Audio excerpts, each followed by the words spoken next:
What's happening, weirdos? This is the return of one of my all-time favorite people, one of the funniest people in the world. He's kind, he's nice, he's here, he's silly. God, I would have Kevin Nealon on every week, and that's how I introduced him. This is Kevin Nealon. He's back. He has a new special that's on YouTube. I'm about to have a special on YouTube. We use the same production group, 800 Pound Gorilla, so you can go on 800 Pound Gorilla's YouTube or Kevin's YouTube, or just type in Kevin Nealon. It's the first thing that comes up. It's called Loose in the Crotch. Loose in the Crotch. What a great title. And a great special. And a great man. And I'm so glad you're here.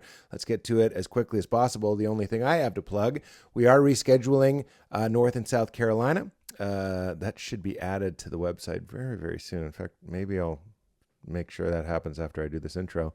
The next dates are Miami. I have Los Angeles on March 7th, Royal Oak, Michigan, Irving, Texas, Madison, Wisconsin, and Denver, Colorado. And keep an eye out for North and South Carolina, which we're doing in the summer. That was the soonest they had. And again, apologies for having to reschedule that. It was the worst. Stomach flu was the absolute worst. Anyway, in the meantime, I'm so glad you're here. Kevin Nealon, so amazing. Let's all enjoy him together. Get into it. That's for you. Is it really? Yeah, you'll like it. It's a repellent for me if I'm a bit much. Can I try some? It's for you. It's a little. You do just shoot it. Just shoot it. A little caffeine, matcha. You don't have to, but it'll help you focus. That's good. You like it? I don't like it. I fucking love it. He loves it. Good for you, my man. And this is you. Here you go. There you are. Thanks, man. Want the rest of this? Yeah. This is my favorite part at the bottom. Is it? Yeah. I order it like this. Here, get it on the mic. People want to know this. This is my favorite part at the bottom. Tell me. I order it like this. I said, just put a little ice in there and some of the residue from the... An old cup. Yeah. Yeah. Star Chucks. The Starbucks you checked. It's called Star Chucks, you're It's right. called Star Chucks. Yeah. Star Chucks. I'm so happy to see you. You look great. Pete, let me just tell you something. You look great. Thank you. You too. Take it. I said thank you. Did I say thank you? You did. I just wanted I've you learned to- how to accept compliments. Good. You Yeah. Irish so-and-so. No, I used to say, nah, you know, I've been working a little bit. I feel a little tired, but no, thank you. I feel good. You forest bathe. Yeah. You know that one? What's that? There's a Japanese principle called forest bathing, and it's what you do every day with your hiking. You It's would a know real that. thing. And Lowers you the came on blood one of my pressure. hikes. I did. One of my You were favorite so hikes. excited about that drone. I think it was the first time maybe you People had always the talk about- drone. I've crashed that drone like 10 times since then. I saw a different Kevin. I mean, you're always agreeable, pleasant, That's a my little thing. weird. No, I'm just kidding. I wanted to put in a mean one, but I came out with a little weird. I would have accepted We'll it as warm a up. compliment. Yeah, but like agreeable, nice, foul smelling. Like that would have been better, a little bit better. We'll work on it. Did you ever know John Candy? That was like a Martin Short character. It was like Jiminy Glick. Yeah. Did you ever know John Candy? Did you know John Candy? What was he John like? Candy, what was he? A hefty fellow. He'd say something mean. He'd say something I never mean. knew him. Did you? I just watched the documentary. I just was like, oh, I maybe wanna your see that. paths cross. I want to see that. Yeah. A lot of documentaries out now. Yeah, you can't get murdered or die and not have a film crew nearby. In fact, my wife and I are some of the executive producers on a Sundance Film Festival documentary that Tig Notaro's producing. Oh? Called Come See Me in the Good Light. Wait, this is supposed to be tremendous. It is. It really is great. I It's great heard doc. bring your Kleenex. Well, bring a Kleenex, but mostly bring your laughter because Really? it's surprisingly funny. Okay, good. Yeah, it's not one of these sad cancer. Okay. You know, it's. I'm glad you said that because Yeah. I go like, I'll know when I'm in the mood to really have my heart broken. Who wants to go and have their heart broken? I don't or be know. sad? No, I it's don't not. know. That's what I'm trying to tell you. It's glad. not that. We kind should of roll a on this. doc. Let's roll on. I'm just doing you. This is like, that's such a Kevin Nealon. We should get this. We should get this. You've been doing this for a long time. Let me just get back to this really quickly, though. Go ahead, please. It's See Me in the Good Light. directed It's by- supposed to be tremendous. Directed by Ryan White and Jessica Hardgrove is the Mike White? No, Ryan White. It doesn't take place on an island. It's not at a resort? Not a resort. Oh, weird. But anyway, it's a really great about a story poet. about these two women poets. They're partners, and Andrew Gibson is the poet laureate, and their partner, Megan Farley. And it's won all these film festivals, Yep. and people are loving it. Yeah. And I'm so excited to be part of it. I'm glad you are too. That's you. perfect. And I hear about nothing, and I've heard many things about this. You have? Yeah. Just know it's not one of those buzz is out. It's just Okay, real good. uplifting. It gives you a new outlook on life. It makes you That's what I realize want. that enjoy it. Enjoy what your I life. want. You need that. I could tell by looking at you. Yeah. Compliment, take it.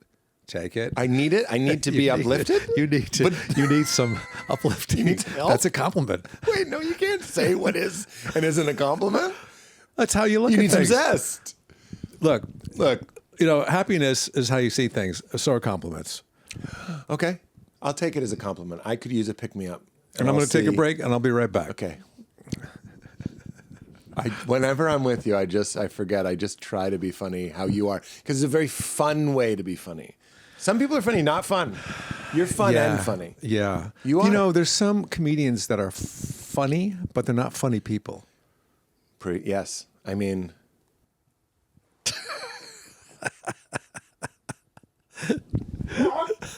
It's a compliment.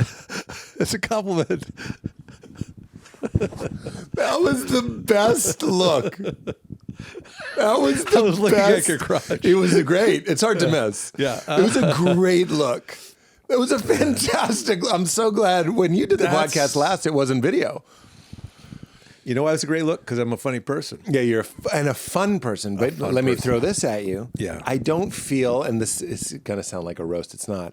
Your comedy isn't effortful. It doesn't feel effortful. It feels loose. It feels like you're just having fun. And not a lot of people do that. And then I give myself the look. I look in a mirror. It's true. I mean, like, I can get a little fastidious about comedy. And whenever I'm with you, I remember, where the hell is our waiter? The simple sillies. You are such a not role model to me, not by a long shot. No one said that. You brought No, that up. seriously, I know I'm going somewhere with this. I'm going with it. Stay with me. Okay. But I have such admiration for you because you are so curious about life. And I've told you this before. Oh. I would probably mistake you for a young minister at some church. Mm-hmm. You know, because you are so Ministerial. well, you've really searched out life and love and God and spiritual Well, things. I had that nice chat with your wife when I was at your home. That was years ago. Do you remember this? Which home and which wife? New wife, old home. I don't know Well, if you the moved. house is like pretty much gone now. Is that house Palisades. Yeah, fire. So that house is gone. Well, you know what? That house is there, but we had another house that's gone. Oh, okay. Earlier from that one. This house, the only house survived on that cul-de-sac. Your in the house. Palisades. Yeah. Wow. It's a weird flex. Show me that face again. I loved your series. Oh, thanks, man. What is this? I really do. Nice No, I'm just telling you, I have so much it. admiration for you because you are solid. I really appreciate that. You're a hero of mine. I think you're the funniest and the best, so it means a lot. I don't like doing podcasts, but this one I was excited about. I'm thrilled. What are some of the ones you're not excited about that you're doing? Smartless. You're doing Smartless? Conan. Nice. No, I'm kidding. I love Smartless, but I do Conan a lot. I'm doing Conan tomorrow. That's great. Yeah. Well, you and Conan have a special. We have such a chemistry. It's Me and Mike Birbiglia, I got like the bargain bin. Ugh. You have fucking top shelf. You got Conan OB as your. and I've known Conan for a long time. I've known him for like 40 years, 35 years Yeah. from SNL. He was a writer. Do you think you could beat him? Physically? Yeah, he's got a reach. He's got that Lincoln reach. He's got a lot of anger. He's got a lot of anger. He's got a lot of anger. He's got the anger of the red. You know what I mean? Orange. The orange anger. Yeah. That's a real thing. Gawked, mocked, SPF'd. They need to let it out. He looks at you going out without a hat. He wants to take you down. It's not a bit. He wants to hurt you for do you just think- rolling around. Who do you think is angrier?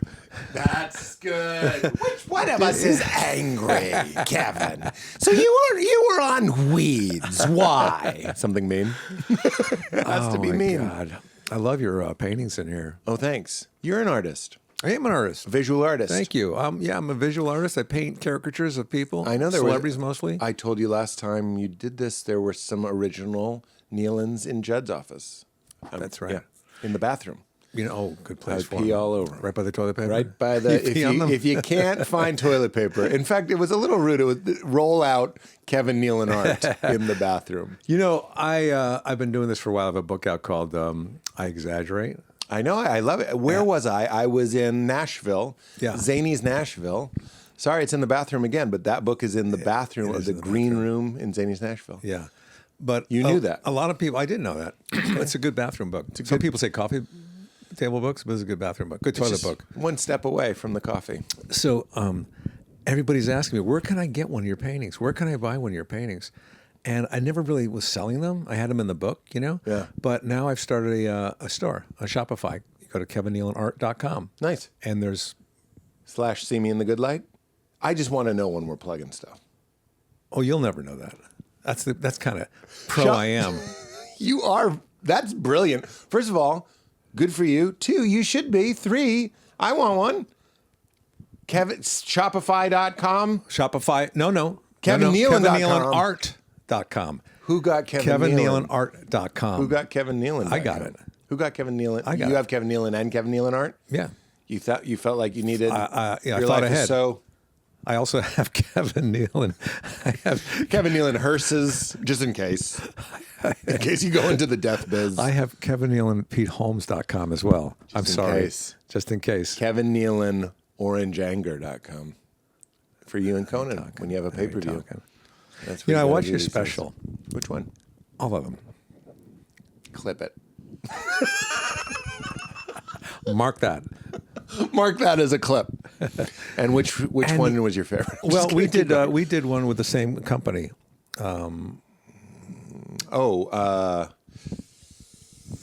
I blanking? It's Bird's Company. Yeah. Laughs. Where the hell is our waiter? We can cut this, right? We can't cut this. It's called. Bill Burr's company is called Is that All his Things company? Comedy. All Things Comedy. Oh no, then it wasn't that one. Oh. I don't think it might have been, but I remember somebody. Maybe it's the past one that you did. Okay. Yeah, but anyway, I like your stand-up specials because thanks. you just have so much confidence. Oh, is that what comes off? Yeah, you have confidence. like I don't that. know why, but it's great. That's sort of the fun, isn't it? You've been doing this a long time. This show, haven't you? What are you doing? You can't interview me. I No, want to serious. know about Kevin. I want to know about because It's over 20 years, but you too. That's what I'm saying. I was going to say I did a corporate gig. This was years ago. Tell me about it. I'm gonna. And it's gonna, you're not even gonna believe when it swings back to you. People are gonna go, how does Holmes do it? Which one of his specials should I start with? They'll say. Do you ever think about having a special called Holmes Boy? Holmes Boy. I like it. Have you thought about that before? My joke comedy special title was Funnier Than Mulaney. I don't think I'm funnier than That's Mulaney, hilarious. but how funny would it be? That's hilarious. Like you're close with Sandler. When you're close to a legend, you know what I mean? It's funny to throw some dirt in their face. And Right just go, now. Better than Sandler. Better than Imagine Sandler. Kevin Nealon's new special, Better Than Sandler. Dana Carvey had That would be amazing. That's your I'd special. watch. You'd say what? That's your special, I Mulaney. mean, But yeah. Dana Carvey had a good name for a special he did once. It was called Critics' Choice. That's good. That's like 100% fresh. Yeah. It's like just naming. Yeah. It's like naming your kid Void. He can't write a check. Name your special, Critics' Choice. Are you happy? Yeah. Are you happy? How you feel right now? This is what I talked with your wife about. We were talking about Eckhart Tolle, remember? Yeah. And Eckhart Tolle has this great line that I think about constantly. How you feel right now is how you feel about your life. We think our life is an aggregate. Like we're gonna, like at the end, we'll look back and go, oh, I was on SNL for 9 years. I was a head writer during a turbulent time. I'm one of the most iconic Weekend Update anchors of all, right? No. That's in there, but like really, it's just this. How do you feel right now, sitting on this couch? Now we're going to Pete Holmes territory. This is Pete Holmes. This you just, is what the you Pete just Holmes grabbed I the know. wheel and pulled me into opened the. Up, I opened up. You did it. You opened up a can of Tolle. You opened up the upside down. You're in the baby. right side up, though. It's like a friendly Stranger Things. Yeah, you're Your life is as happy as you're happy right now. How you feel because right that's now. all we have right now. That's all you have. And if you don't, look for the part of you that's behind your anxiety, your woe, your dread, whatever it is. The backdrop of it is probably doing okay, and go to that. That's what I would say. man. So when even if I'm having a not circumstantially great day, I'm getting better at like digging a little bit deeper and finding something that's You're okay. always digging, man. Dig it. You are. Well, Dig are you it. ever like satisfied that you've dug far enough, What do you mean? or do you start another hole? Well, that's exactly it. I mean, like what we're talking about, the quality of your own being, which is always there, and that being happy, then you do stop digging as much. I like digging. It's fun, little project here, little project there. Yeah. But you strike me as that kind of guy. I have a tool shed with shovels and rakes and things. No, you seem fulfilled. Yeah, I actually Maybe am. don't let me lead you there, though. You tell me. I'm very happy. Yeah. I'm very happy. No matter what's going on in my life. Tell me. I kind of look for, I don't even have to look for it. I just feel it. I feel like it's good no matter what's going on in the makes world. me so And I don't know happy. if that is like ignorance or naivety. Well, it is ignorance, meaning ignorance. You're ignoring. Yeah. There's so many things asking you to be not okay. They want you to worry about all these things you can't control. They want you to worry about all the coulds and the maybes, and all of which, so many of them didn't happen, and we not pay gonna interest into them. They don't happen anyway. So why not just have a cup of tea, or maybe hang out with your son or your wife, or just enjoy that you were the only house on the block? I will tell you something. I will tell you something. And I know you've never been told anything before, but I was always told worrying is useless. 90% of the times, what you're worrying about is not going to happen. It doesn't happen. And you know what? It happened to me a couple months ago. Which one? I was worried about it, and it actually came to fruition. Is this the fire? What happened? Fire? What No. happened? No. Oh, I can't tell you. What was it? Because I worried about it. It was horrible. What I can't happened? tell you. I can't tell you. Well, why can't you tell me? I had gum disease. Really? No, I just had a sore. I had a sore. It was a root canal. Gingivitis? I need no, it was you a need root canal. Yeah. Oh, And but I you worried were about worrying it. about that. I was worrying about it. Well, that's why the worrying business thrives, because they always have and that's what the news is. You know, I mean, like on a local level too, just gossip too. Yeah. Like, did you hear about this? We kind of enjoy, if we're being honest, we enjoy worrying. We like it. It's better than not existing. You know what I mean? No, I know it. I mean, it shows that we're alive and that we're thinking and Yeah. considering things in life. Chiding. I used to worry. I remember I was worried about my new special that's coming out January 27th, about how it would do, you know, and it did really well. I mean, it's doing well. And when I did it, it's well, and it's coming out January 27th. It came out well. It came out well. Where did you film it? I filmed it at the Improv in Irvine And it's coming out on the 27th. on the 27th. Good And club. I was just there. It is a good club. It's a good club. It's called, guess what it's called? Loose in the Crotch. Plenty of room in Kevin Arnold's crotch. Do you Most get that of the reference? Loose in the crotch. It's just a lot of tailoring Well, stuff. I talk about some pair of jeans that I had back then. It was, well, first of all, let me back up a little bit. You got a minute?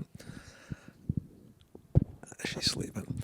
I had a cat named Pierre 10 years ago. Great name. And Great name. and this was the anniversary of his death. The night I was doing that special, so it was a little melancholy for me to do that. Wow. Special.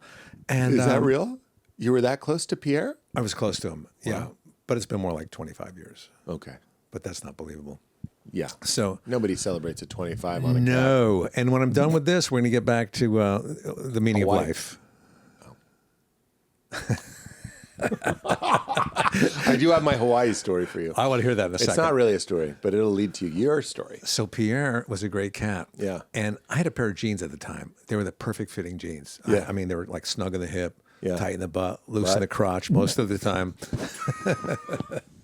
Except extenuating circumstances. Exactly. Every once in a while, kind of tight in the crotch. And Pierre loved those jeans. And every time I was sitting down, he'd jump up and he wouldn't get off my. So when he died, I thought it might be nice to wrap him up in those jeans. Oh, wow. So it made me feel good. I buried him with those jeans. And then light it on fire and shoot it on a bow and arrow, like the cat, Like the a Viking? jeans, and yeah. No. You shoot it at an iceberg. But No? I mean, this cat is amazing. Like 25 years later, I still miss him. Is that real? But I miss the jeans more. That's the problem. I love those jeans. I regret it. I look back at it now. I think, what were you thinking?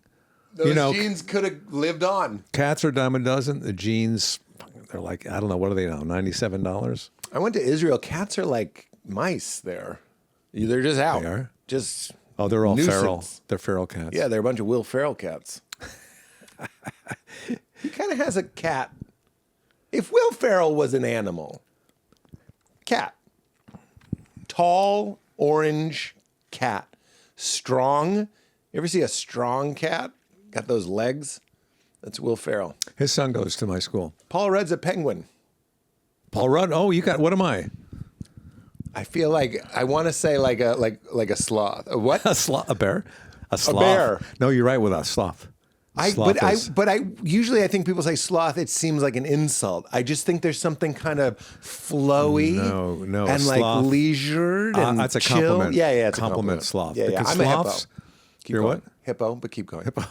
Yeah, I'm a hippo. Hippo is a ferocious animal. I know, we'll kill you. Yeah, it I mean, will. they'll kill you. This is when you find out I am a hippo in disguise. Is it hippi or hippo? We'll take either. Okay, we'll take you. So a sloth, I've seen them in person down Nice. in Costa Rica. They move. Flex. It looks like they're moving slowly with their claws going up, but they cover a lot of territory quickly. Yeah. Which is great. And that's me. I cover a lot of territory quickly. It Wait, looks like you're I'm out moving there. slow. You're out there moving thoughtfully in the wild. We've been doing this nature. a long time. This Yeah. dance.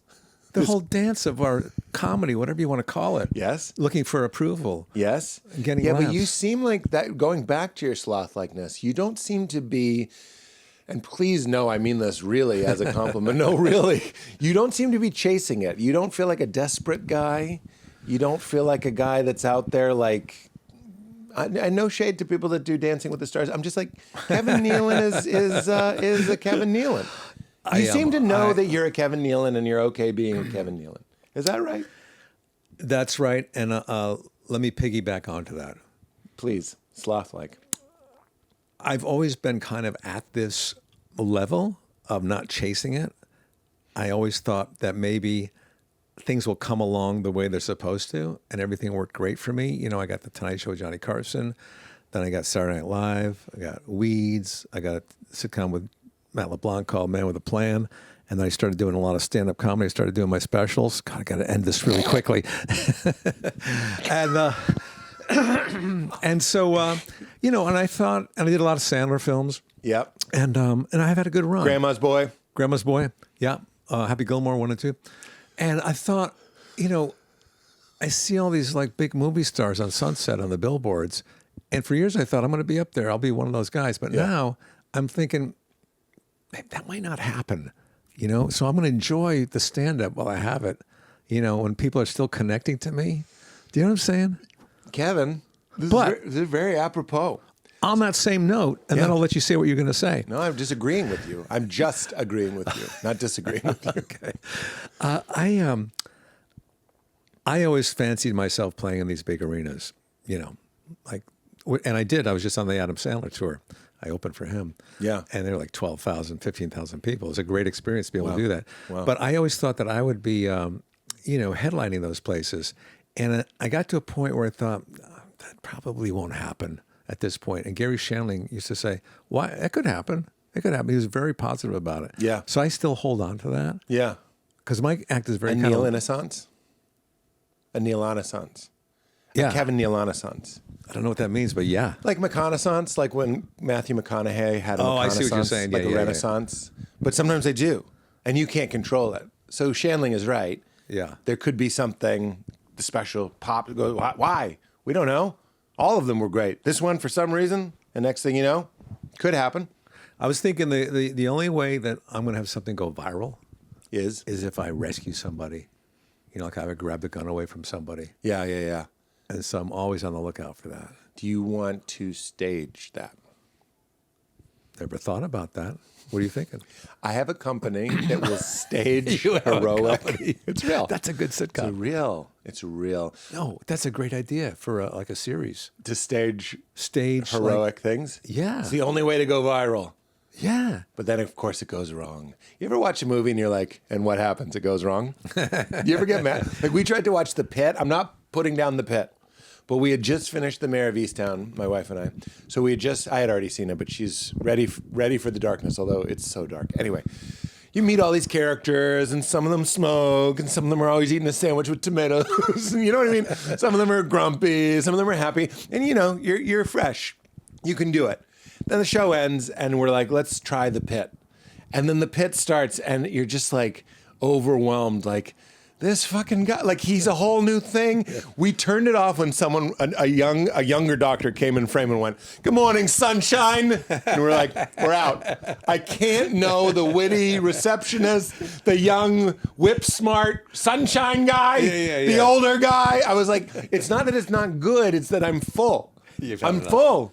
Give me a month off, I'll watch The Pit. I get it. That's how I feel about Game of Thrones, too. I got to know regions. Oh, yeah, I know. Right? I know it. That's a lot of work. It's a lot of work. You got to take notes. That's right. It should come with a map. My son is 18, and I can't believe for a long time. Last I saw, I mean, he was 25 last time. He's 25. He's going back. He's a Ben Buttons. Yeah, but anyway, he has a lot of his favorite shows. Yeah. That he talks about, and he talks about me with. And some of them I'm not huge fans of, but I watch them so I have something to talk to him about, and he gets excited about it. I love it. Like, I'm trying to get through Stranger Things right now. Upside down. Yeah. That's why you said it. Yeah. And I'm at, like, I don't know, episode 3. Of 1?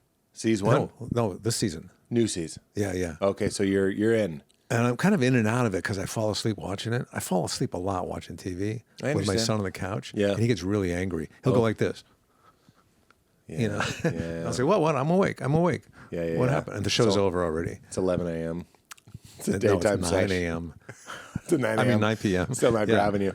No, I'm with you. That's me and Valerie. Here's a show I'll for you. put my hand in front of Valerie? her. Yeah, my wife. You fall asleep in front She of her? falls asleep. Oh, she does. Interesting. And I You shake your head if I... You and Gable, right? Yeah. Have you watched Rick and Morty? No. Richter scale? Ripley? Yeah. Talented Mister? Oh, you would love Ripley. Oh, I watched Ripley. Okay. Black and white? HBO. Yeah. Yeah, thank you. I do like good stuff. You like that? That's like good. Yeah. Like, I don't know, what do we mean when we say that? But like when I'm watching stuff and I'm just like, they're not even trying to be good. But things like Ripley, they're like, let's be good. Let's try and be good. Yeah, that guy. Who's that guy? I didn't know of him before. He's so good. He was Moriarty in Sherlock. Yeah. He's real good. He was also in Fleabag season 2. So was he? I loved Fleabag. Yeah. Did you watch season 2? Yeah. Were you there though? I was there actually. Can we back it up because I just caught you being really sweet about your son. He's watching these shows. Yeah. You don't want to watch Stranger Things season 5. Well, I do want to watch it. You're a but grown man. I'm just not. I'm kind of losing. I liked it when they were kids. There's like a 28-year-old running from a demon. Yeah. If I need that, I have my life. I don't need grown-ups with a nosebleed. Get it together. Stop eating waffles. It was cute when you were 7. Figure it out. The region seems to be compromised. Move out of there. Move out of there. Stop waiting for 80s cameos to come and make it worse and die. We know your formula, Stranger Things, and we're over it now. It's a great show. I just gave up after the mall season. Yeah. Was that 3? You don't know. You were out. I think, how many seasons are there? 4? I think there's 5. 5. Katie, you watch it? Yeah, I think it was just the 5th. Do you like it? Yeah. I kind of lost a little bit, but I'm going to keep watching it so I can have conversations with Well, that's my what son. I wanted to shine a light on. Yeah. Is that you're actively, for real, without being too sappy. Yeah. The thing that I try to give my daughter more and look, my parents did a great job. I'm just trying to give her validity. Like her opinions matter. Yes. What she likes matters. We'll be watching, because she's only 7, we'll watch The Croods. There's a show called Dawn of the Croods. It's like the Flintstones, but modern. And I'll laugh. Like if I think something's even a little funny, I'll laugh. Because I remember, and again, my parents, it was the fucking 80s, you know what I mean?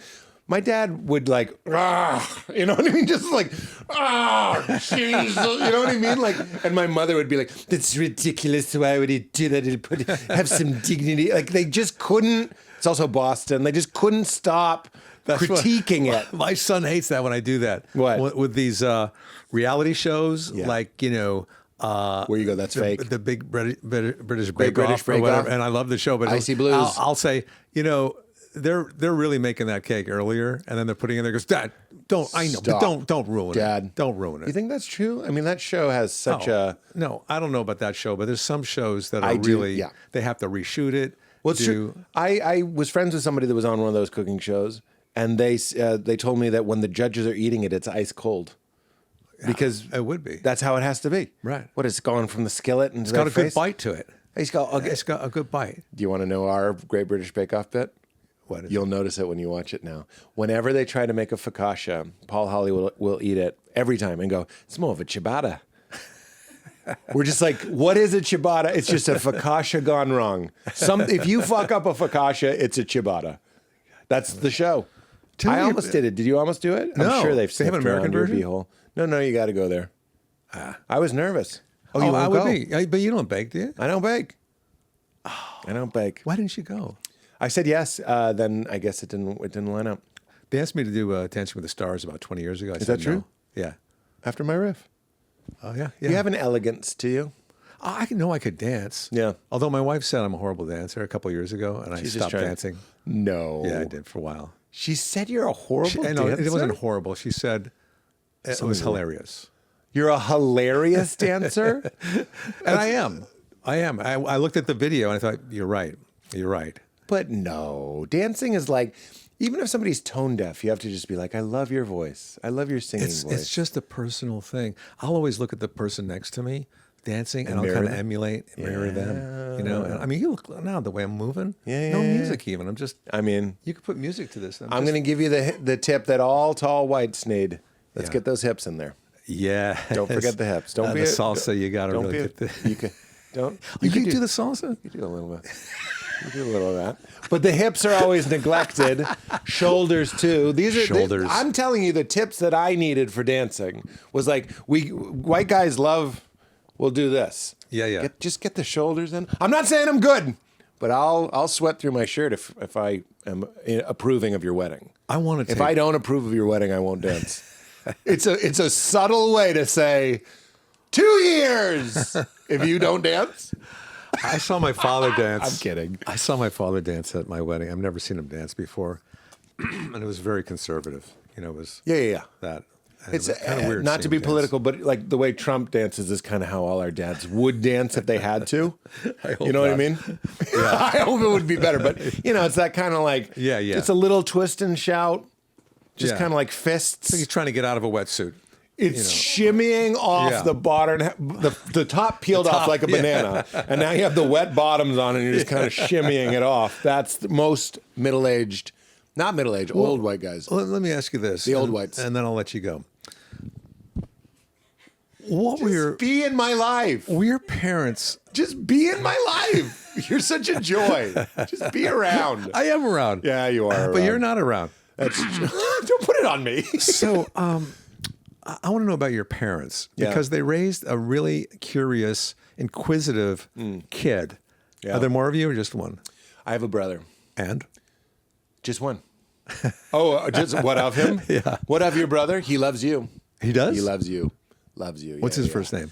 John. John Holmes. Oh, interesting. In our family, we call him Shorty. That's the porn joke. That's what my dad. See? Yeah. They But had- they were very educated, weren't they? My parents? Yeah. No, well, I don't want to say. Not very smart. They're smart. Okay. Very smart, but I wouldn't say super schooled. Okay. I didn't know how bad a speller my dad was until texting. You're right. Now we get every two is TOO.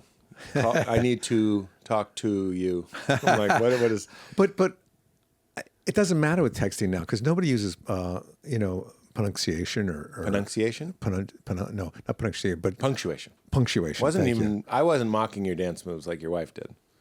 She I wasn't wouldn't do mocking. that. She wasn't mocking. She was Mocking? just Taking you she's down a peg. yeah. But yes, So yeah, I mean, you don't use commas or anything or periods, so it's like nobody cares anymore. yeah. No, it's true. I'd love for my dad to figure out you can do the voice dictate because then we get some real gems. You know what's taken over for punctuation? I like it. Is, Sometimes I get jammed up on a word. Is we don't have to point that out. We can point it We don't out. point it out. I like it. No, I'm instead finding a of- connection with you. When you Sometimes don't- I just can't. Solidarity, not solidarity. When you finish, I'll continue. Go ahead. Go on. I was trying to think of the word that I get jammed up on to make you feel better. No, I feel better Yeah, right I know. now. You feel fine. This episode is sponsored by BetterHelp. We all know February can be a very weird month, especially in terms of relationships. We got flowers, we got candy, we got big romantic gestures. It can feel like everybody has their love life totally figured out, and maybe you don't. It doesn't matter if you're married, dating, in a situationship, single and working on me. We all have these things to navigate, and sometimes we need help. I definitely do. We've talked a lot about therapy on the show. We still will. It has changed my life.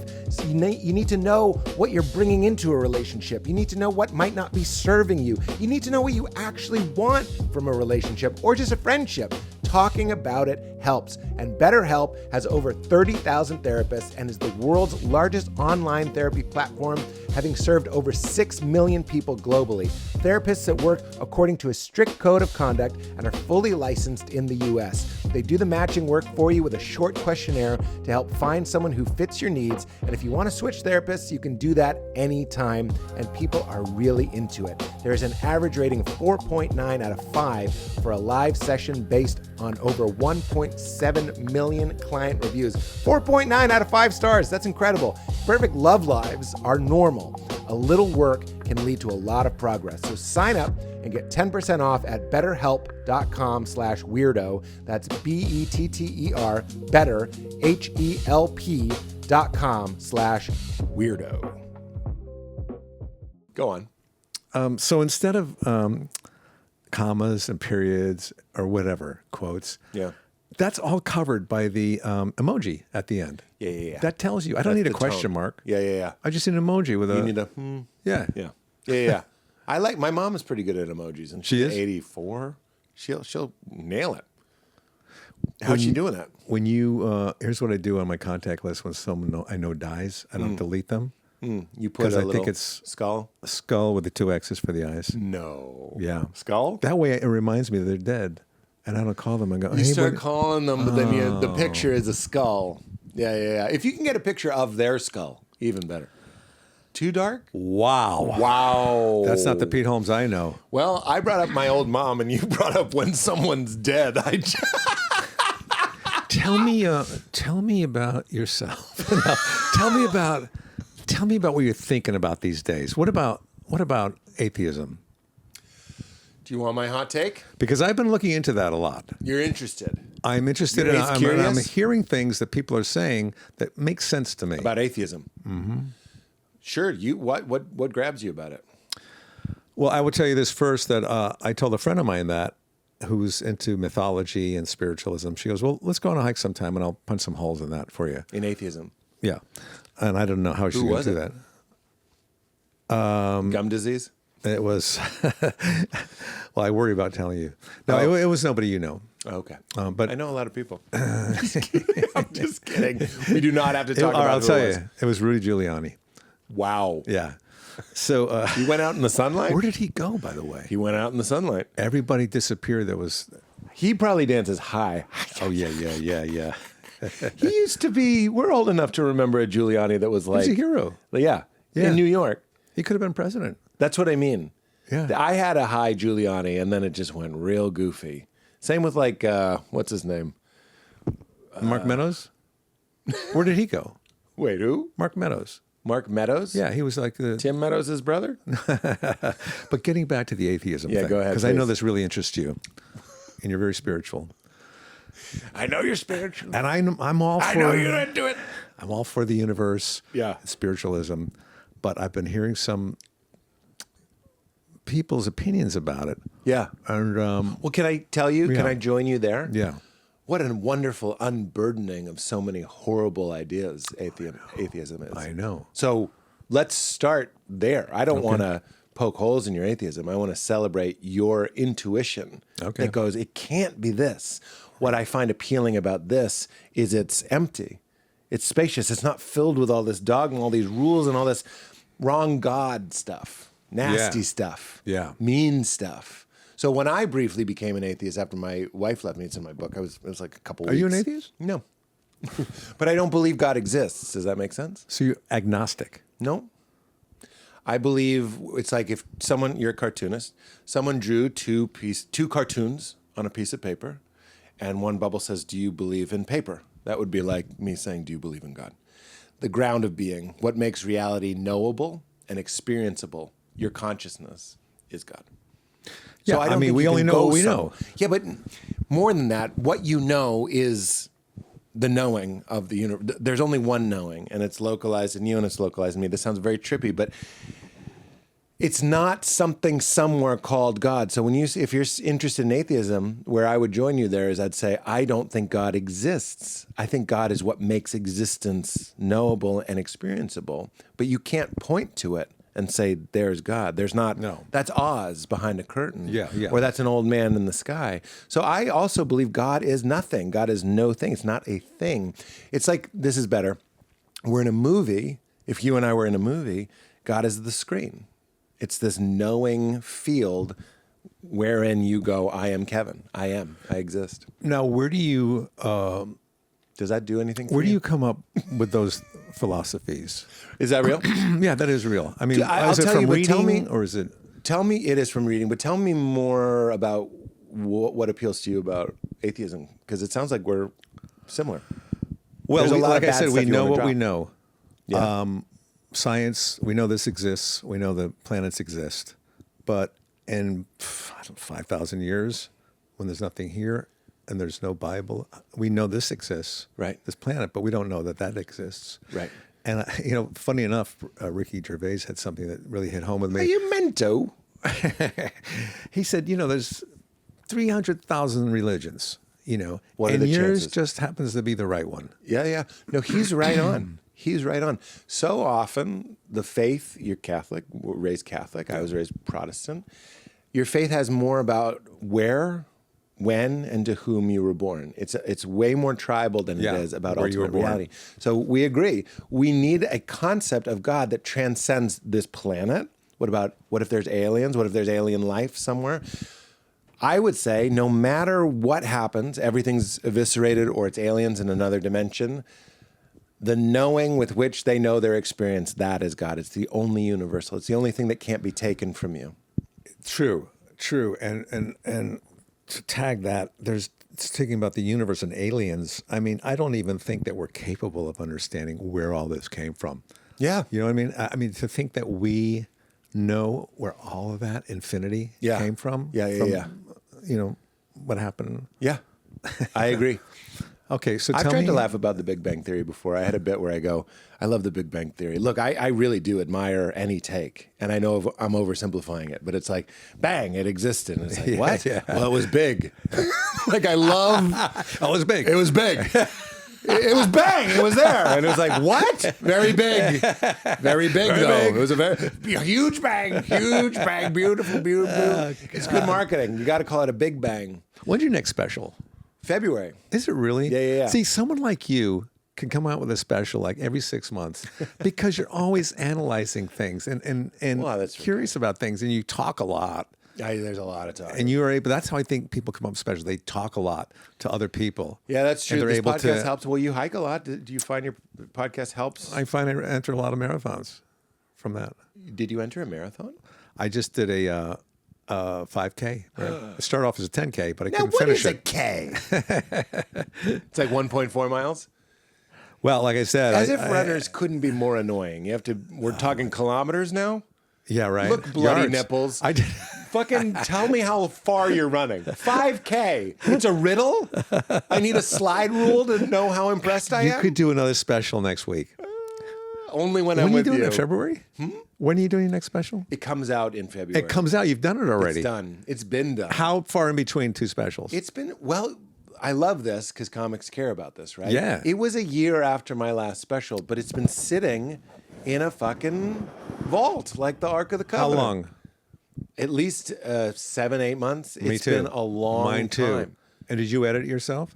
I always have to edit. Oh, You have it's to edit. ridiculous, isn't it? It's so It's hard. the most painful thing in the world. And your mic is in here in one hand, the mic in the next show is in the other hand. And the tone of my voice, I'm just going, I Yes. like myself. And I'm watching going like, will you I can't stand watching me. I always just go, calm down. I want him to calm down. Stop. Calm down. Every Yeah. comedian, though. I know. Almost any comedian except Tig Notaro, who's great. That's a great tone for a special. Most of us, we do a special like it's a live show and it's just a little too much juice. I know. I mean, I listened to some of my tapes when I first started off, and it's very low key. And now, like, I'm trying to reach out to the audience too much. You know, I'm trying to bring them in. Great at it. But I'll that's tell what they you- want now.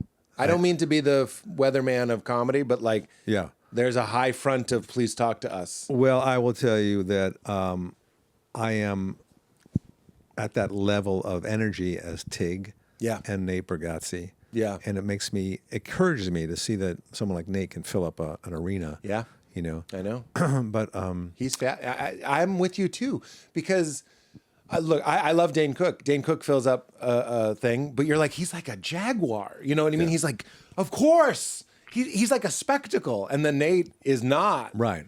But he is. But he's doing it in this very lo-fi way. So there is something very encouraging about There that. is. There is. I agree. And instead of me trying to go to the audience, let them come to me. Yeah. I think someone was Mel Brooks or somebody said that, you know, your ripples, Kidding. Imagine. your ripples will go out to the audience. Let them get the ripples. Can I tell you? Oh, I like that, ripples. My wife goes, slow down. They haven't heard it before. She's so smart. Oh, she's I don't smart. mean, I'm having a moment, but I'm just like I felt so much love for my wife. She's so smart. She's so funny. And she's always just like, Pete, slow down. They haven't heard it. But it's not slowing down. You're excited. Yeah, I know. No, it's true. I But see so much excitement in you when you're on stage. Oh. It's like you want I know. to share it with everybody. And That's good. Thank you. Where it goes sideways is I'll start hyper-vigilantly interpreting what was a quarter of a second of silence as you didn't get it, you don't like me, where are you? Oh, I'm sorry. Was that too? Sometimes, look, when I'm right, we'll hit a warp speed. So it's a risk. When I'm wrong, when I have a show where I just wasn't syncing up with the crowd, it's almost like I'm a lunatic. Like, why?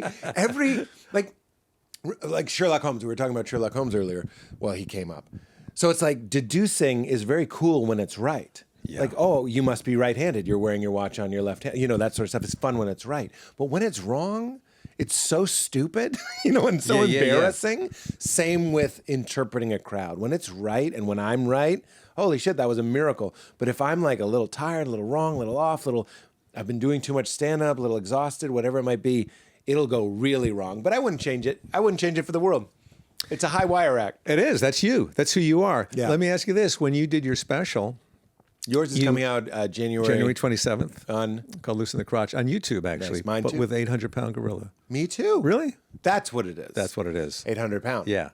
Not Bill Burr's company. I Bill Burr's bodyguard, an 800-pound gorilla. Yeah, really? Say it to the gorilla. I pay him in bananas. So you do your special. Yeah. And then you go on the road after that. Yeah. And you're doing the same material for a while.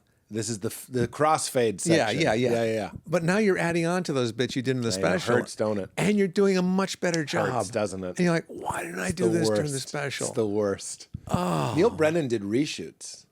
He did? No audience. I don't think he'd mind. It was interesting. Smart. Couldn't tell. Oh, When you I think it's Blocks. No, it's not Blocks. It's the other one. And Neil's great. Watch all of his specials. But he went back and did pickups of lines that he didn't do or whatever. But because the pain is so real. I just go, you know what's great though? Because of Instagram and all that, you can just post another version of it. They're going to Nobody watch cares. clips. That's all they're going to watch. And I almost called talk about special titles. I almost called mine 1 hour of strung together social media clips. Just like never ending barrage. Where did you do yours? I did mine at the Aladdin in Portland. Oh, that's a good theater. Yeah. It is small, But I was thinking about it. It's funny that you mentioned it. Last night I was like, next one, because I'm Not For Everybody I did in Minneapolis in a smaller venue. That's a great title. Thank you. I appreciate that. Mine was I'm Not For Anyone. Take a break. We'll be right back. That's like a good me roast joke. I'm not for everyone. How about I'm not for anyone? Pete Holmes, we love you. He starts crying. You got me out of that tight spot. Somebody really loves me. Yes, but I think that was, I love my new special, but there's an oration that I want to avoid when you're really like, hello, like, because it's, 700, 800 people, 800 And pounds. what you do with your stand-up, if I may, is when you're, and I'm just coming off the top of my head right now, Off the maybe this dome? is wrong, Off the Nealon. but when you are doing a bit, I don't know if you call it a bit, but when you're exchanging your ideas to the bits. audience, you are sort of kind of like explaining something to them that of course you guys are going to know. And that's what I'm telling you right interesting. now. Isn't this true, everyone? Well, I think I'm hearing you like the confidence, like comedy confidence. Yes, and you've Like you're gonna discovered these understand. things. Yeah. I noticed, and I'm going to put this back to you, you salty dog. When I'm with You're so smart. my wife, will point out, we were at a kid's birthday party 2 nights ago. You're doing birthday parties now? Jesus, you are doing well. You ever do a stadium birthday party? That's when you're doing really well. Oh my God. Oh, wow. All the Musk's balloons. birthday. Yeah, all the balloons. They release them. Yeah. They fall. Oh, God, that's It's a the thrill. best. It's a thrill. You've won something then. Confetti. When they fall. Sirens, either you're being pulled over or you won. Have you been pulled over lately? I haven't been pulled over in a long time. Really? That's not true. I have been. I had to go to traffic school. It was the worst. I went on and I was like, oh, traffic, this will be fun. I'm going to learn about. Yeah. I thought I was going to get like facts. They make it unbearable. It's a punishment. Where do you go? Where do you go? It was online. Yeah, online. No, that's easy. Unbearable. No, they say, look, if you get that wrong, they go, have another cup of coffee. And then you go back and they do it again. I know, but like when I took the classes that lead to the test, the classes couldn't have been worse. I was like, could I do this? I want to do this. Guys, double yellow. Say it with me. You know what I mean? Do you remember when... Wait, let me tell you the thing about Go back and then we'll come back this way. What is that? No, it's just I'll help a you remember driver's it. thing. A driver's thing? Yeah. I just want to talk Forgot about it already. Forgot it. Totally forgot it. Flew away. I'm sorry. Go ahead. You want to talk about... I just want, when I'm off stage at the kid's birthday party that I was working. No, we're just talking. I was talking about something I like to call the Kimlin scale. The Kimlin scale is how much something tastes like how you thought it should taste. I'll give you an example. Interesting. I think a blueberry muffin is a 10 on the Kimlin scale. A blueberry muffin tastes Oh, interesting. exactly like a blueberry muffin. Is this true, Kimlin scale? I just made it up. Oh, why did you call Word it Kimlin? means nothing. Okay. It means nothing. Coca-Cola is a 10 on a Kimlin. Yeah. I would What's say not? cotton candy, for me, it's very personal, but cotton candy is like a 4 on the Kimlin scale. I thought it would be sweet. It's kind of sour. Something kind of, why are you mad at me, cotton candy? you Yeah. fuck? Why are you mad at me? Donuts. When I first had a donut, like a chocolate donut, you're like, oh my God, a chocolate. What's this, a dinosaur turd? Fucking glazed chocolate. Did it taste like a dinosaur turd? Dry. Dry. Tastes like flour. What is this, Italian? Is this an Italian sweet? You know how the Italian sweets really taste like how they made it? Yeah. No shade at Italy. I'm just saying there's always like a spice in there. Get Yeah. the fuck out of here. Kimlin scale. You know, I used to make donuts at Dunkin' Donuts. Is that real? Yeah, it was one of my first jobs. No way. I worked a night shift. Sorry, I'd like to keep this on me. You did? No, this comes back to you. Go ahead. Yeah, I worked in Bridgeport, Connecticut on Main Street at the Dunkin' Donuts when I was 18. Wow. At night. And, A lot of people going to Dunkin' Donuts at night? oh, yeah. Really? Oh, man, yeah. Rough? And then, Weird? well, I'm in the back behind the glass so they can watch me make all the donuts. They watched you. Deep grease, the chopsticks as you're flipping them. They have cake donuts and we have yeast donuts. That's the deep fried, like kind of the honeydew style. Yeah. I prefer and that. then Which one do you glaze, prefer? jellies. We push the jelly in there in You that had, cloth you had thing. accordion the jelly in No, I there? do, yeah, I do it all. little- And during the blow day, poke. during the day, I had a job as a lifeguard. You shouldn't have a night job when you're a lifeguard. Wow. I slept through 3 drownings. You, One of them at Dunkin' Donuts. Take a break. That is too good. I'm doing CPR. I'm filling the guy with jelly. I forget which job I'm at. I'm like, when do I flip him over with the chopsticks? He's dead. Change his phone to a skull emoji. He was in your phone. He was a friend. That's amazing and fascinating. You know what a lot of, and this is a great immigrant thing. I love that. A lot of immigrant tension here. Yeah. Obviously, it's a horrible time in that, whatever, you know what I'm saying. I'm saying with respect to everything that's going on. What a lot of immigrants did that came to LA is they took the donut making class at like Krispy Kreme and all the donut places, quit, open up their own donut places. I know this. That's slick, right? Yeah. That and the pink boxes are because the pink boxes were the cheapest. Did Yeah. you watch the documentary about this? Yeah, I did see it. About the guy that Donut King or whatever? Yeah, It's Donut King. Brilliant. And now they can't because they're so successful. Their kids all went to college, and the whole backbone of the industry was that their kids like worked at the store, and now it doesn't work because they were, you People successed want out of it. crap. People want crap and things that mean just donuts? came together. People want crap. No, they don't want crap, but they want things that came from the earth that are very rudimentary. I don't know how we got here from donuts. Well, I was going to say with the driving thing, Christopher Lloyd. Remember that episode? Christopher Lloyd was taking his driver's test. In Taxi? Yeah. Sorry. Did we say Taxi? It was Ripley, actually. Oh, thank you. Taxi. Okay, so Yeah. he took a. You remember this scene I'm talking about? No, I don't. Oh, you don't? No. So he's taking his test, the written test, and the others are watching him. You brought it back. Yeah, watching him from the side, and It's on his muscle. no, and Just he goes- admiring your own muscle. That's all I was doing. It was nice. It was getting in the It's a way. good I couldn't see you. muscle. I Yeah, couldn't it's hard to you. see me. I'm sorry, So- sleeper guns. Sleeper guns. Kevin Nealon, sleeper Did you guns. make that word up? Sleeper So guns? anyway, so he can't get some. He goes to his friends. He goes, "What does yellow light mean?" And they go, "Slow down." He goes, "What does yellow light mean?" Very good. Nobody's mad at that. That was a great series. Did you ever meet Christopher? Yeah, no, I knew him. You knew him. He's still alive. Yeah, he's still alive. I used to Show me your bartend. phone. Let me see the emoji. He's It's not alive. a skull. We were on a plane once. You were? Yeah. So he's alive. I saw Yeah, him yeah. with my own. Yeah. Yeah. I knew him from when I used to bartend at the Improv when I was 23, forgot 24. about that. And he would always come in just before last call, and he'd order 2 white wines. As a bartender, you remember what everybody ordered, Wow. what the drink was, and how much they tipped you. And how much did he tip? 88 I don't remember gigawatts? what he tipped, but he would have that wine. He would just sit there and look straight ahead. And one time I got him to laugh really hard. Somebody came in, and he was sitting there with his 2 wines. And they said, have you given last call yet? I said, yeah, a couple of minutes ago. I said, but what would you like? He goes, oh, I'll have a Bud. I said, hang on. And I open up a fake door. Guys, bring back the Bud Light. Bring back this. Get the band going again. All that. And Christopher Lloyd, I remember exactly what I said, but it was kind of like get you're everything back out reanimating. again. Yes. And he was laughing. Oh, I felt good about man. that. That's good. The first time, you're going to like this. The first time I walked into the Improv, I was 23. Melrose. Came out here, Melrose. I'm sitting at the bar, and I'm looking in the mirror. I'm scared to be there. I'm looking in the mirror, and the guy on the right, these big bulging eyes, Marty Feldman. Oh, wow. He was a big comedy guy, Yeah. Not just an actor, but he Yeah. was into the In the scene. improv and all that. Yeah.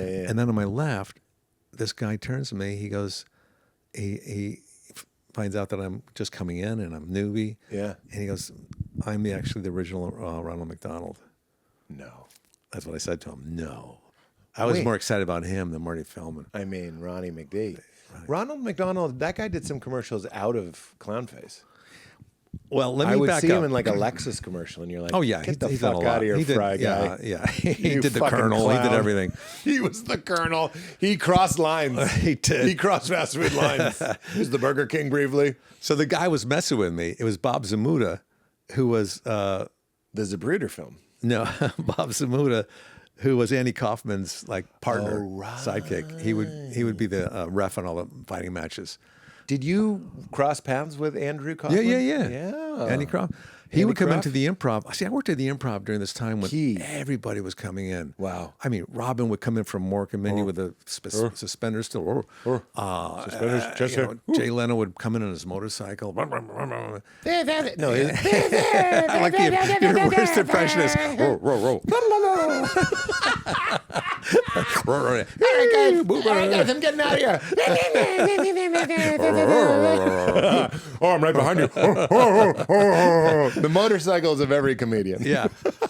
So I loved Seinfeld. Andy Kaufman. He was Seinfeld had a my Honda. he was my big influence, Andy Kaufman. Yeah. But I was always afraid to talk to him. But I remember he was out front of the club one night, and I went up to him, and I know he was into TM. So I said, Andy, tell me about TM. And that was like, His that was thing. the button. He loved He it. spoke for like a half hour to me, not to me, but just kind of looking out at the traffic and stuff, talking about TM. And I'm just looking. Transcendental medicine. I'm not hearing. I'm just looking at the moles on his face. You know, I'm not. You're studying. Yeah, I'm you finally studying. got a close look. I didn't care about TM. Who gives a shit, you fucking weirdo?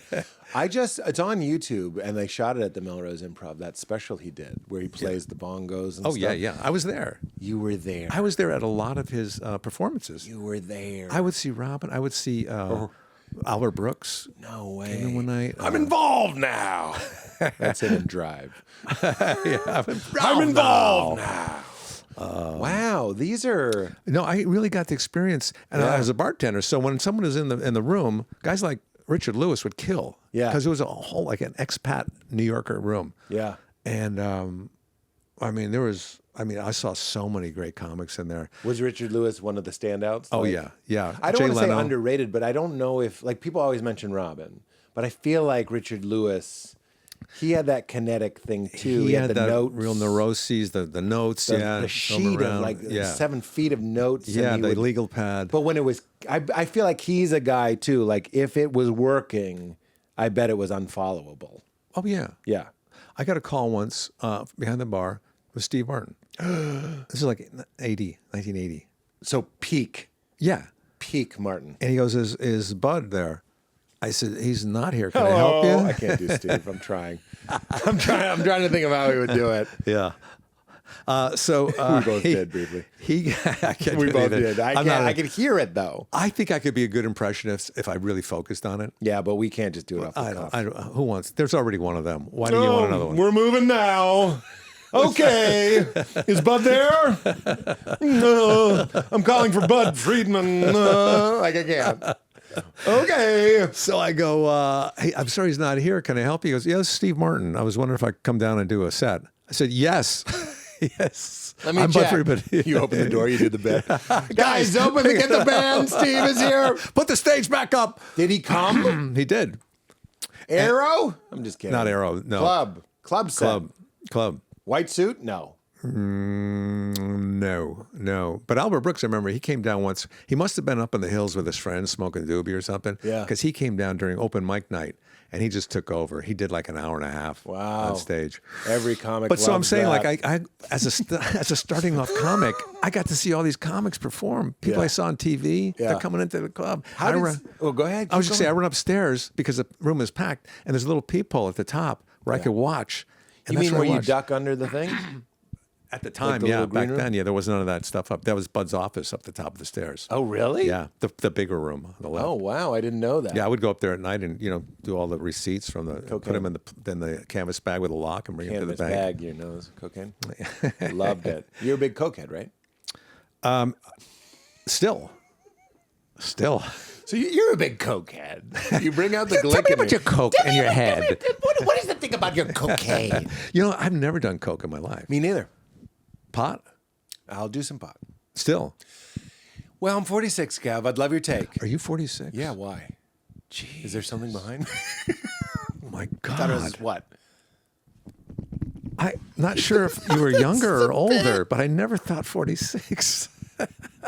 I didn't know. I wish pot didn't You could be 46 forever. I mean, this is like lock in. you got everything going. You're not overweight. You got good hair. Thanks. Not a lot of wrinkles. Some. Just in the forehead, maybe. But that's Botox You're will take care of that. Are you friends with Dave? Yeah, I've known Dave manager, forever. yeah. I knew him before he was He super got some thin. moves from you. Yeah, before he became this. And you can't hold him in your head as that. He's still the old, heavy Dave up here. Yeah. Then you see him. Every time you see him, you're like, oh, Jesus. I love Dave to death. Yeah, it's great. What was I going to say? Something about being 46. Oh, yeah. So, that's Steve Martin. Okay. Yeah. I think he does that.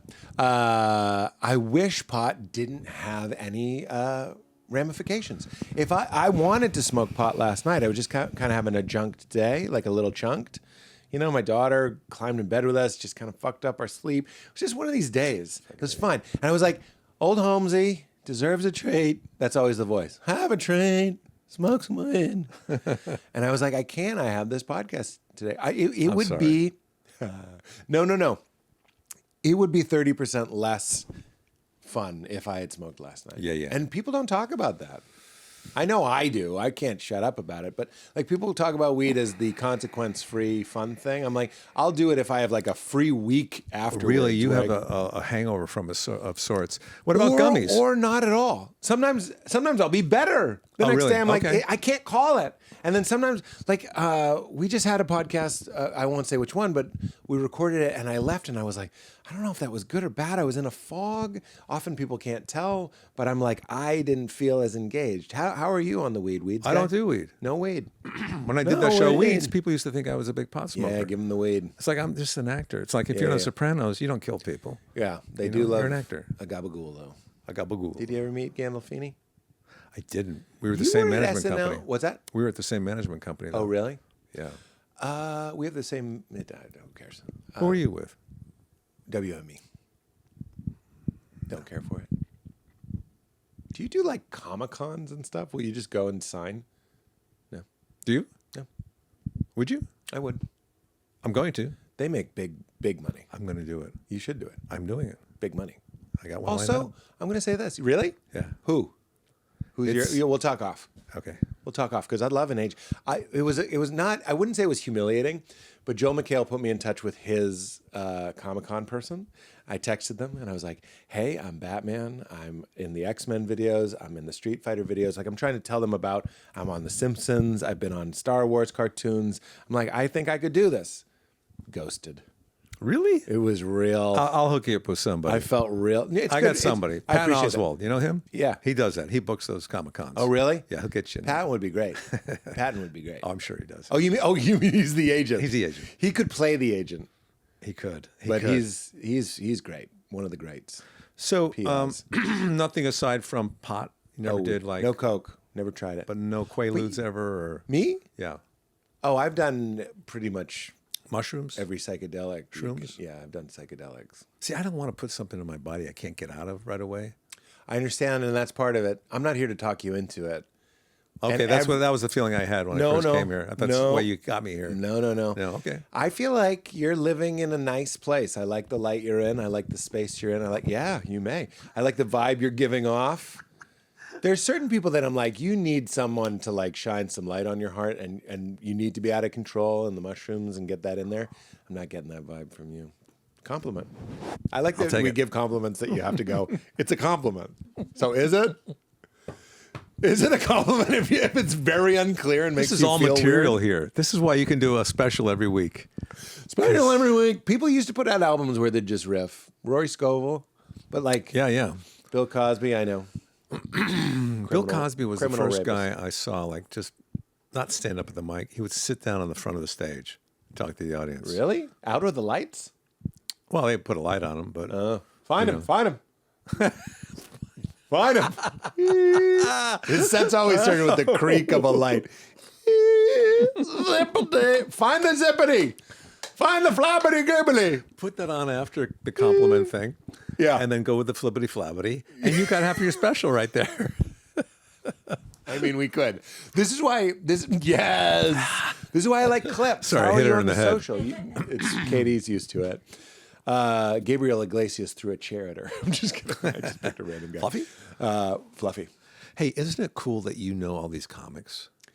When I texted you this morning, I was like, "What? I'm sorry, but you are a legend. Forgive. In Forgive your and eyes. forget. In your eyes. It doesn't mean I'm a legend. But in some people, it's how you happiness, how you perceive things to make you happy. We're meaning-making machines. You reached me at a time when like vulnerable. The photo paper was like underexposed, like it's on there. Like those SNL folks. I mean, Hans and Franz, get the fuck out. No, but not like even stuff that I saw. What? I'm thinking. What? When I first came to Los Angeles, I didn't know any comedians. Yeah. And they were all older than me, and they were established. I didn't know them. I wasn't even in the business really. But now I know everybody. I know you. Yeah. I know Jay Leno. Fun. I know Conan. I know Ali Wong. All these comics that are like established. I know that I'm part of that whole package. Are we saying the same thing? Because when I texted you, hey, just a reminder, because last time you did it, we were in a different studio. I wanted to make sure you had the right address. So I texted you the address, and I was like, wow, that's really fun. Not in like a sycophantic weirdo way, not single white female, but just like a moment of appreciation of like, what fun that we know each other. I know. I know you. I wasn't like weird about it. Do the podcast, not weird about it. That's something that took over a decade to like burst into a scene. Don't be a fucking weirdo to the point where people hate you. You know what I mean? Like you gotta get folded into it. I remember in Steve Byrne, you know Steve Byrne? Yeah. Very funny guy. He has this is 20 years ago, but his bio said like, Steve has done this, then this, but his greatest achievement is being included in the New York comedy scene. And I was like, that's fucking right. He's right. He got it. That's true. He's right. It's about being included. It's having part of that. We actually have a culture. It is a culture. And you're right. Look, we have shortcomings and there's foibles and all this stuff, but like we actually have we have like rites of initiation. You know what I mean? Yeah, like I mean, you're judged a lot when you're coming onto the scene by other comics. And that's because we're making it mean something. Everybody should be so lucky when I was starting. I am so flattered when I think about how an established comic like you would know me. Is that right? You know me. What fun. And you know that I'm in that group. Yes.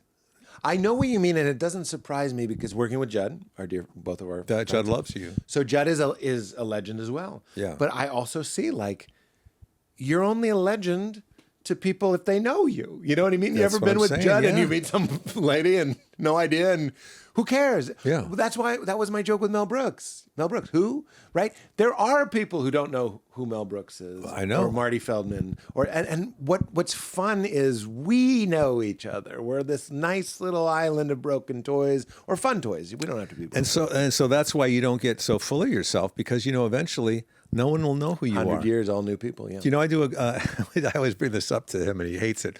I do the radio show in Austin whenever I'm there. I haven't done it lately, but he's like the Howard Stern of Austin. Dale Dudley, his name is. And we would always kind of go out for lunch afterwards. And I've been doing this show for a long time, maybe 10 years.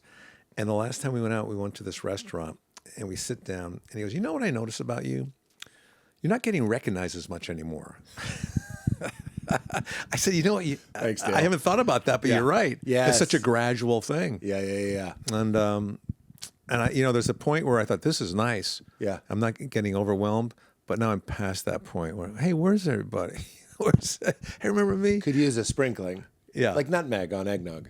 Yeah. Just a little bit. You know how you get young people in your audience and you start dropping names and they don't know who you're talking about? I do. This is starting to happen. You know what's starting to happen for me, by the way? People are collapsing and falling off their chairs onto the floor. Dying? They've had to stop the show 5 times for me in the real? last 2 years. It's real. People dying? Yeah, not dying. Because they're older. They're older. I don't know if they've died, but they take them away. But they stop the show, they turn the lights on, and the show stops. 5 times. 5 times. And one of the biggest laughs I've ever got was at the Comedy Cellar. This happened in New York. The guy, the woman collapses. They stop the show. And I'm like in the middle of a joke about a cookie. Yeah. Right. And so they work on her, they take her away, and then they turn the lights off and the spotlight back on. And I started immediately with that cookie. So the cookie was, it wasn't warm, but it was hot. When you get the piano player to laugh, it's a funny joke. Right. That's fantastic. That's happened to me. Has it? Somebody right in the front collapsed. And I didn't get a big laugh. You didn't come back with it? Well, it was right towards the end. I was the like, worst. I'm closing basically. Woman falls. The sweetest thing. The table. It was strangers, 2 and 2, so they didn't know each other. Yeah. The 2. I don't want to say I have really sweet fans, but I do. They paid for her bill. They had a wheelchair in their car. They went out and got it before the paramedics. They gave her mouth to mouth. They gave her mouth to mouth. It was a little bit, but kind of Sexy. kind of sexy. Everybody was loving it. It's what brought her back. She was fine. But like this is happening. But that if it's happening at the Cellar, there must be something about your act that's killing people. Well, it's the age of my audience, I think. They're getting older. If you're at the Cellar, they didn't know it was your show. That's true. But I will tell you, I was at the Ice House about a year ago. That's where you want to collapse because it's already a morgue. That's right. Keep your body cold. So I'm doing my act, and here's what I hear off to the side. I think, geez, I'm moving away from this guy. You know how you do that? Yeah, sure. And then I hear from the back, he's choking. Someone help him. He's choking. And I turn over there, and the guy is like, oh, no. And I know I've learned how to do the Heimlich maneuver, but I've never done it before. Yeah. It terrifies me. Yeah. I always wait like an extra second to see if somebody else does it. Yeah, of course. And nobody's doing it. You don't want to be the first And time. I just had knee surgery. Yeah. So, and the stage is maybe that high. So Heimlich? I thought, I have to do something right now. And so I jump off the stage and I get behind him because somebody goes, someone do the Heimlich maneuver. And so I get behind him and he's heavy. He's really heavy. And there's 2 people. I said, hold him up. And I'm around him like this. And just as I'm about to start the Heimlich maneuver, the woman, his date or whoever it was, says, oh, he's coming around. He's all right. He's okay. His eyes open up. He was okay. And I thought, thank God, man, thank God. And they bring him to the back room. This is on video somewhere. Of course. And they take him to the back room, to the green room. And, we talk about it, try to make it funny afterwards. And I go in the green room, and he is so grateful. He goes, thank you so much. I'm sorry. I'm sorry that happened. He wasn't choking on something. He had stomach cancer, and the medicine he was taking reacted to the alcohol. I was about to do a Heimlich maneuver on this guy with stomach cancer because some woman in the back who wasn't even close said he's choking. Do the Heimlich maneuver. You're listening to the crowd.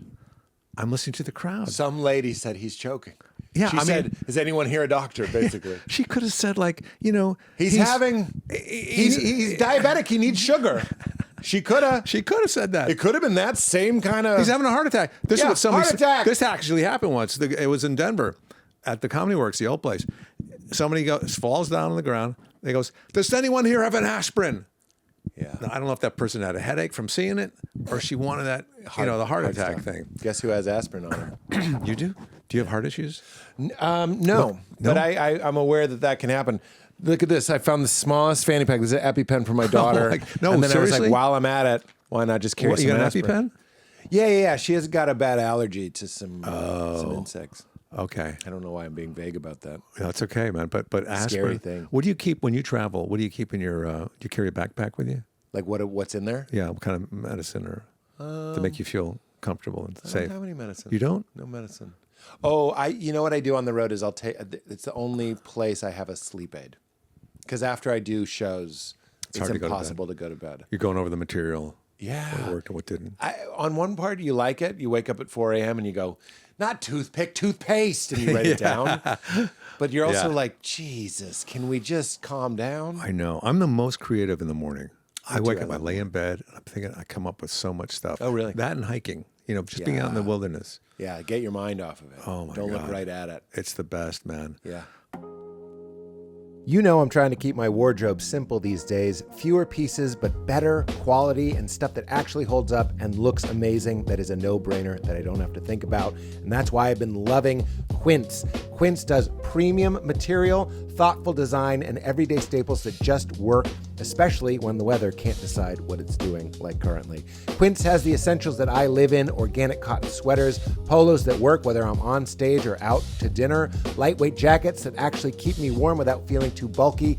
Everything is built to handle daily wear and still look good season after season, and this stuff is built perfectly. They work directly with top factories to cut out the middlemen, so you're not paying crazy brand markups, just really solid quality. And they only partner with factories that meet their high standards for craftsmanship and ethical production. I got the Mongolian cashmere crew neck sweater. Val picked it out. It was only $60 for cashmere, and now she insists that I wear it every single date night. It's ridiculously soft, it looks great, and somehow costs less than sweaters I bought that were made out of basically dish towels. Refresh your wardrobe with Quince. Go to quince.com/weirdo for free shipping on your order and 365-day returns. Now available in Canada too. That's QUINCE.com/weirdo. Free shipping and 365-day returns. Quince.com/weirdo. This episode is brought to us by our friends at Apollo Neuro. You've probably seen me wearing my Apollo Neuro in hundreds of episodes of this podcast, always on my wrist, sometimes now on my ankle, sometimes now I clip it to my shirt. What is an Apollo Neuro? It is not a tracker. It is a wearable that sends gentle vibrations to help support your nervous system by speaking to it in a language it can understand, which is touch. You can wear it on your wrist or your ankle. It's silent, makes no noise. You don't have to do anything. There's no breathing technique, no clear your mind. Apollo works through your sense of touch with specific vibration patterns designed to signal safety or activation to your body. That means you can get calm on demand, focus on demand, energy, sleep, depending on the vibe. If you want to wind down at night, you put it on, unwind, relax, and it lulls your body into this wonderful digital hug, essentially. What's cool is it comes with the Smart Vibes AI in the app, so it adapts over time based on how and when you use it. You don't even have to manage it. Apollo adjusts with you. It's like having a nervous system coach built right into the device. I've noticed a huge difference with my stress management and a huge one with my sleep, which is chemical-free and a really nice way to fall and stay asleep at night. So if you want to support your stress and sleep instead of just tracking it, Apollo is worth trying. They even offer a money-back guarantee so you can see how your body responds. You got nothing to lose. Comment Apollo to get $99 off. But man, to come up with a tag on a joke, I know. Or even a new joke. After you film the special. Exactly.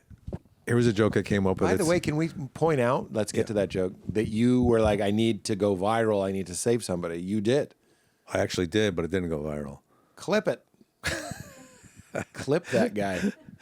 But the joke. So the joke. It's a silly joke. I can't wait. And I find that people like silly jokes. People love them. My new special is called Silly, Silly Fun Boy. Is it really? It's just like, come on in. Silly. I go into my hotel. I tell them I was exhausted. I had just flown in. I'm walking to the hotel. I'm starving. And from the corner of my eye, I see the safe, but I thought it was a microwave. It was a safe because it has the buttons on it. Yeah, sure. And I ended up locking up a frozen mac and cheese for 6 to 8 minutes in there. That's very good. It's very good. It's very Kevin. It's a very it's not a Pat Can I give you a tag? Yeah. The worst part is I forgot to take it out. So the next lady goes in, she's going to lock up her jewels and find a delicious high-carb meal or something like that. I don't know. She's going to have a mac and cheese smelling Yeah, bracelet. Yeah, she's going to wear her jewels, and it's like, why do She you put smell her like jewels crap? on a plate of mac and cheese. Yeah. My daughter loves the safe in the hotel. That's her favorite toy. My wife does Beep, too. beep, beep. Yeah. For Oh, different yeah. reasons. Your wife's got the jewels. Drip, drip, drip, drip. Can you open up the safe by not pushing the buttons, but just by going beep, beep, beep, beep, and maybe hitting the right beeps? Is this like kind of like how Steve Jobs made that thing you hold up to pay phones and it would play the right tone? Remember that? Yeah. Everything starts as an illegal thing. Well, you look on an iPhone, and it tells you so many things like you're a creep. No one could see this if you do that. What do you mean? You could hide that. If you go on WhatsApp, no one could read it. It's encrypted. Oh, if you do this, it's all like kind of, no one could check. You could erase your Google search here. I don't know why we believe it. I'm not like a huge paranoid person, but when they're like, don't worry, no one's looking. Yeah. Wait, but just to be clear, you could make more money if you looked, right? Yes, but you're not looking. No. Yeah. I'm like, all right, that doesn't sound like a corporation to me. No. Right? It doesn't. How are you on the phone? What's your screen time?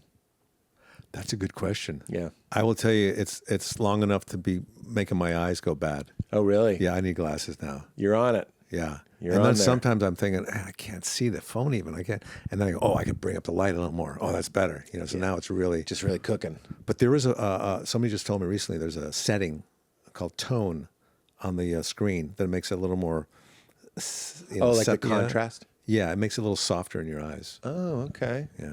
You can do black and white too. Yeah, you can, right? I don't know if that'll help you. No. But okay, so the question is how many hours of screen time? What's your av? Are you talking about on the phone or also on the laptop? Just phone. Just the phone. Laptop doesn't count. It really increased with Instagram. You like it? All those before was just texting. Right? Yeah. But now there's nothing. So I am on, and also before I go to bed at night, I do the New York Times the mini crossword puzzle. Oh, on the phone. On the phone. So I would say maybe, and I'll have to look at it. You can see I'm preambling here now. You're filibustering. Yeah. I would probably say 6 hours A day? I'm guessing. I think that's like average, isn't it? I feel like don't know. pretty average. 6 hours for you? Yeah. I wouldn't ask. It's like when people go, you own your house? They only ask if they own their house. Nobody is saying, what's your screen time unless it's real low. You tag that on to the compliment thing. Oh, yeah. And We the got other bit, ourselves a you got show. like almost a show right We got there. ourselves a show. See, people like you, you're always looking for the funny. No. And I'm just, I need the right frequency. Certain people make me real tight. oh, yeah. Can I ask you this for real? I'm going to say Tell me what you want to ask me. I'll let you know if you can ask me that. What's your least favorite race? I'm just kidding. 1 out of 30. Were you for or against COVID? 1 out of 30 people, I'll meet them and I'm like, you just give me the willies. You're freaking me out. Yeah. I instantly don't like you. It's pretty rare. But I'll meet somebody and I'm just like, does that happen to you? Of course. Yeah. I mean, there's some people I don't jive with, that we don't have. We're not on the same vibe. We don't length. vibe. But I have a real annoying thing where when someone approaches me or I approach them and they greet me and they're like not enthusiastic, I mirror that. They'll go, hey, how's it going? I'll say, good. How you doing? Yeah. But if they come in, hey, buddy, how's it going? I'll say, I'm doing great. How are you? Yeah. I don't know if I do that just to be, annoying or what, but it's just. No, it's not a bad people pleasy thing. My wife's a big mirrorer. Oh, she's a mirrorer? And it's a great strategy. I watch her do it. She meets somebody and they're like, how many people are at her table? And she's like, I don't know I how know many it. people are. And I'm like, what the fuck is... But like, she's got a million friends. She just says it at the beginning to warm up. Ease into it. And people like me are looking to be mirrored. I walk in and I'm like, what's up, you fucking pirate twats? And she's like, pirate twats, ha ha! And like 10 minutes later, I'm calm, she's calm. We can all be normal now. Yeah. But I see somebody doing what I do, which is like be weird. I go, get the fuck out of here. I'm not good with people like me. You're not good with people that are trying too hard. Yeah, that's right. Yeah. That's it. Because I see it a mile away. I'm like, beat it. Tell Farley. Where? He said that like he just walked in. Farley? Did you cross paths, of course? Yeah. No, I know Chris. I remember the first day he came onto SNL on Studio 8H. Saturday Night Live? Yeah, Saturday Night Live. Stephen Nigel Lewis. The guy who invented the compass. When Chris met Stephen Nigel, he was like, I don't know which way's south because I'm busting. That's a good area there. The guy who invented the compass, was he good with directions? Yeah. Does that really help? Outside of New York, well, Nate Bargatze. What about him? He had a great bit where he's like, once you go to New York, people are like, you're going to want to walk east 2 blocks. And he's like, well, I don't know which way east is because I left my compass in my desk in 6th grade. Great bit. I don't Oh, fly. he left his, did I say compass? Yeah. Yeah. I don't fly Southwest. Don't know how to get there. Very good. Very Dave Rath. I want to go to Austin to the South by Southwest, but again, no compass. So Chris nice. Farley, Yeah. such an enigma. Is that such a unique In fella? what way? How was he? I remember when he first came in off the elevators, I saw him walk in the hallway. He was very excited, of course. He had those like work boots on and his pants and pulling up his pants and so wide-eyed, happy to be there. It was like a new prisoner coming into prison. You know what I mean? You see him coming down. And, Fresh meat. yeah. So, yeah, I mean, he just settled in pretty quickly, and he kind of like. Who do you have his office with? Well, Spade? he absorbed it. He kind of absorbed all these guys like Spade and Sandler. They all shared on the 17th floor. They shared a big office space. Chris Rock had his own office, and that was like so neat. It was so tidy. He had everything just lined up. He had Martin Luther King book on there, lined up underneath all these black activists. Oh wow! And so and then neat. just Jet magazine. And then you go. Oh, I'm gonna hate to leave here, but I can't wait. None of their more accurate way. So outside of his office was the whole Sandler area, and it was Spade, Tim Meadows, Sandler, and Chris Farley now. And it was like a frat. It was like you had teenage sons, and you go over. There's pizza boxes everywhere, Hustler magazines. Sorry, Kev, he's moving it. I can feel it. I feel the energy. And yeah, Well, and so I think he really. I can't. I'm not a therapist. I can't analyze him, but he. It seemed like he always needed approval, so he would make people laugh. Like he had to make people laugh, especially those guys. Yeah, to be accepted, and. Jay Moore tells this story the best. I think it really happened to him, and I'm kind of paraphrasing, but Chris Farley came in once, and he's trying to impress the guys. He goes, I'm going to drop my pants, stick my butt out the window, and take a dump down onto 51st Street. And they're like, do it. So he... do it! With Sandler? Yeah. Do it! Come on, Farley! Spade, like, yeah, why you should do it? Oh, you should do it. Yeah, why not? Tim was like, yeah, I can hear you shitting fatter. I can't do it. Tim. So he sticks his butt out the window. He's not out far enough, so it lands on the windowsill. With the pigeons. And it's still there to this day. It is not. It's one of the big stops on the NBC tour. Jay Moore tells it better. It's his point of view. Still there. In the Farley book, Spade talked about going to Madison with him, Wisconsin, and he's like, you need to understand, these guys would pop in pads of butter before the meal arrived into their mouths. Just open up the butter and just suck on it like a sucrets. That's interesting. I used to work in the kitchen, my first job, a big kitchen for a retirement home, high rise. It was one of these kitchens with the brown tile floors, and all the metal, whatever the steel stuff, fixtures, and I would sometimes be on cleanup, where I had to clean up all the refrigerators, shine them up and stuff, sweep the floors. And I would always go into the back where they had the little creamers, and I would just down those. Yeah. Just down them. Kids love them. Well, you were a kid. I was 16. That was your sustenance. Yeah, why don't those go bad? Yeah, how can they leave them out? I don't know. I was excited this morning. I'd been gone for the weekend doing a gig. I came back, and my wife had fresh bread. I thought it was fresh in the bag. I said, is this stuff good still? She goes, yeah, we just got it. So I take it out. I see these little white things on there. I'm thinking, and I squeeze them. I'm thinking, those like nuts, make sure it's not mold. And I put it in the toaster, and I'm just can't wait to sink my teeth into this like fresh, like organic bread, whatever it is. It's like Dutch Amish bread or something, Dutch Crotch, like that thick, Yeah. And I toast it, and I put it on the plate, and I take some butter, and I slather it on there, and it's kind of like a half-inch of melted butter on there, Sure. And I'm about to eat it, and I go, let me double check on this. I said, no, does this look like mold to you? She goes, yeah, that's mold. It's green. I said, are you sure it's green? I thought it was white. And then I looked closer, there's little specks of green around the white. You need to turn the tint up on reality. I was so disappointed. I know exactly. I just did this. You did. Put some butter on some bread, and then I smelled it. I was like, wait, such a disappointment. It's so the bad. pre-bred human. It's a very unique human. There's That no is true. state like I'm about to eat bread. Oh, no. You know what I mean? Right. Yeah. You're ready for that bread. Yeah. And then you have to tell yourself, can't. It's mold. You're not going to have it. And it goes like, isn't cheese mold? And you're like, we can't. I know. I do the same thing. If there's How mold bad on, is mold? If there's it mold on says. cheese, you go, well, that's part of it. That's you cut part it of the off. experience. And I used to think that. I thought, if this piece has mold on it. The rest is good. And I could eat that. And then my friend told me, know there's spores floating around in that bag. Yeah. But I would never go by the expiration date on something.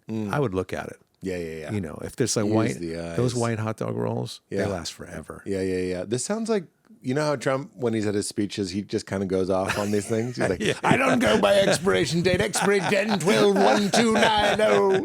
I use my eyes. They cheer. I use my eyes. I smell it. I put on the butter. Beautiful butter. Everyone's like, you should be a speechwriter. Timmy, you do that too, don't you, Timmy? He does it. He does it. Timmy. Have you ever met Trump? Yeah, I've worked with him before on SNL. The Mother's Day special. What? The Mother's Day special. He came on and he was in some of the scenes. What year? I don't know, 1985. Like a while ago. No, 90. Okay. 92, something like that. So young Trump. A younger Trump, yeah. And yeah, he was fine. It was nice. I think he did a scene with my mother. Oh, wow. And then I also interviewed him in the back of a Mercedes that he had by the tower there. That was for some piece I was doing. So I'm in the back with him, and he's going, "This Mercedes, it's 4 inches wider than any other Mercedes. It's 4 inches wider." You know, he was like pointing out everything that was. Yeah. These bun warmers, 12 degrees, Kevin. I know you love a hot ass. So I'm at SNL like a year or two later, and he's there doing another thing because he would go there once in a while. And then he passed me. I said, hey, Trump. I call him Trump. Hey, Trump. And he goes, hey, how's your mother doing? And when somebody asks you that, it's like you forgive them for everything. Yeah. You know? That's like Tom Cruise level. How's your mom? Yeah. You know what I mean? Yeah. That's good. Like he remembers, I met your mom. I did a scene with her. How is she? Yeah. But on the other hand, I go to the after party for I think it was one of the reunions, like the 40th reunion SNL, and we're at the Plaza Hotel, and there's a lot of celebrities coming down the hall, and then he's coming down with Melania, and he sees me. I go, Trump, and he sees me. This is before he was president. Yeah. He sees me, and he sees my wife. He goes, Nealon, you did all right for yourself.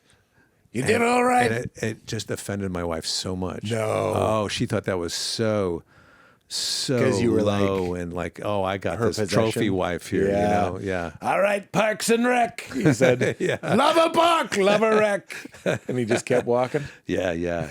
God, what a great person for so many people to do an impersonation of. We can all do it. Everybody goes, he does a good Trump. He does a good Trump. Oh, everybody. It's always like, oh, Turns out so-and-so we all does do. a good Trump. Yeah. He's got the best Trump. We all do it. Yeah. Everybody does it. Yeah. Beautiful Trump. Little thin, but he does a good Trump. I'd like that Trump to gain a little weight. Neck weight. Close it. Line. What is it when somebody loses a lot of weight? They don't look right. Ozemp face.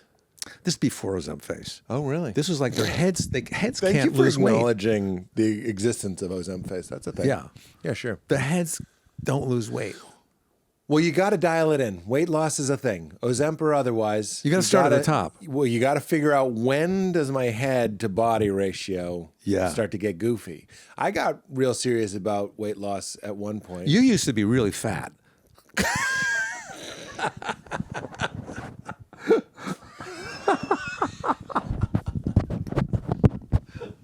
What fun. You used to be really fat, right? You were a fat pig, weren't you? You were a fat pig. What was that like? Tell me about that. Tell me about all the things you used to cram into your gullet. But you were heavier. Now that you mention it. No, I went up to 285. Shut up. Something like that crazy. Yeah. Emotional Why? eating? It was booze. Oh, you were a big I drinker. That's dated- right. You used to be a really horrible alcoholic.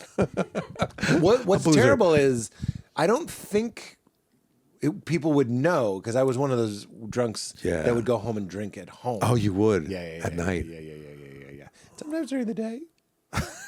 Night started at 9 a.m. And then you sober up for your set. And then you go do it. And then you get drunk again. I never had a drinking problem, but I will tell you a lot of things today.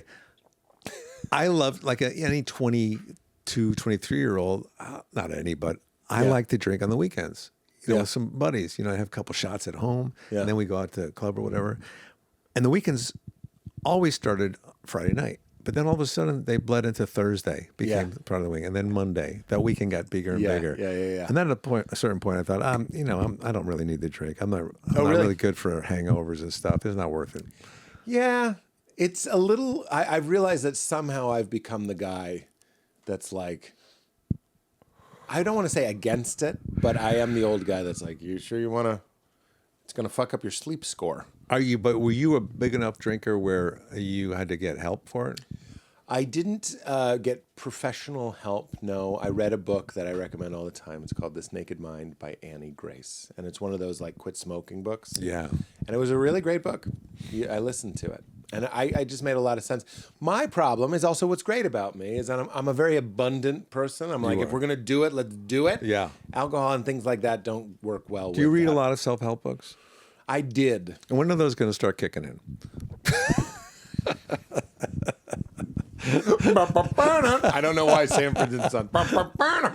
It's so funny. I still like a little self-help. You ever met Tony Robbins? Yeah. Yeah. What was that like? I met him. Kevin! Then he ate you? I love how you do an impression. After anybody you mention, yes, you do an impression. I'll try it. I met him somewhere. But then I was in South Beach, Miami, walking along that strip there, and I'm going by a restaurant. They got an outdoor patio, and he's there, and he sees me, and he's with this woman, and he informs me they just got married, and they're so happy. They're so happy. Cute. And he goes, "Would you take some pictures of us?" No. Yeah. So I was taking videos and pictures of them, and they were really happy. That happened? Yeah. Good thing Kevin Nealon was there. Good thing Kevin Nealon was there. We're so glad. I love Toro. Toro changed my life. I listened to a lot of his tapes. He's great. He's very motivating. Yeah, he is. And every time he gets me, I'm like, damn it. Because I'll go in being like, shut up. And then I'll be like, damn it.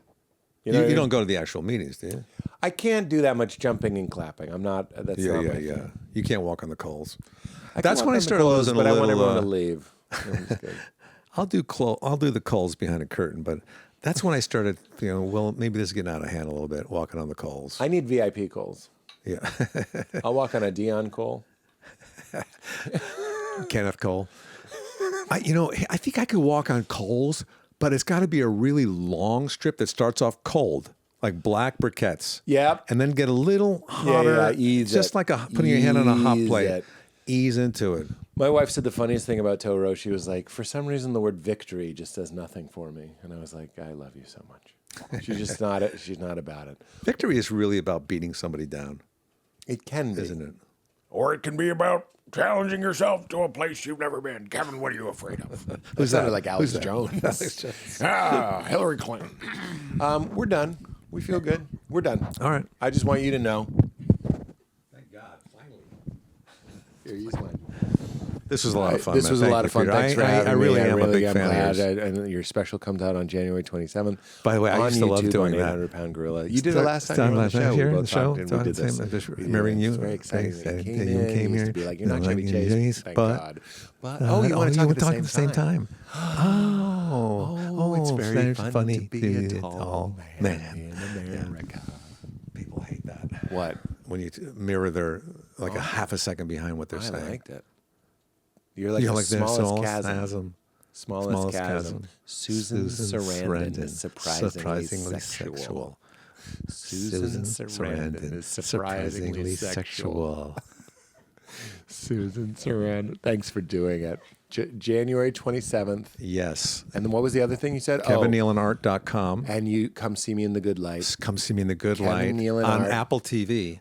Will you paint me like one of your French girls? I will. But will you go home and watch on Apple TV, Come See Me in the Good Light? And you will not be sad about it. Can't wait. It's not horrible. They have two... no, you like it. And then also Hiking with Kevin, which you did on YouTube. Yeah, that drone. Oh, yeah. Sure. People always comment on the drone. Well, you looked happier than I've ever seen you when you set up that drone. That's when I knew you were a dad. You were like, look at my drone. It was like your cigar time. The shots look great, man. But I was hiking with Jonathan Banks from Breaking Bad, the older guy. Oh, yeah. You know, the guy that plays Michael. Mike? Yeah, Mike. And I took the drone out, and he could care less about it. He's looking out at the scenery, and then we start doing it. Then a half hour later, I put my bag down, taking the drone, and I goes, not with the effing drone again. Good.